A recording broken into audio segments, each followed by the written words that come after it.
Welcome, today in front of me Huawei. Hi, today in front of me Huawei Nova 10 SE, and I'll show you how to edit notification panel shortcuts on this device.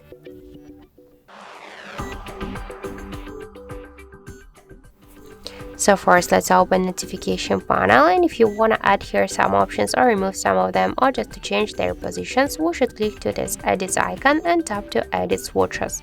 Just we can see here the sections with the invisible icons, and if you wanna just add, for example, the scan icon or just the calculator, we should hold it and drag it to this up section.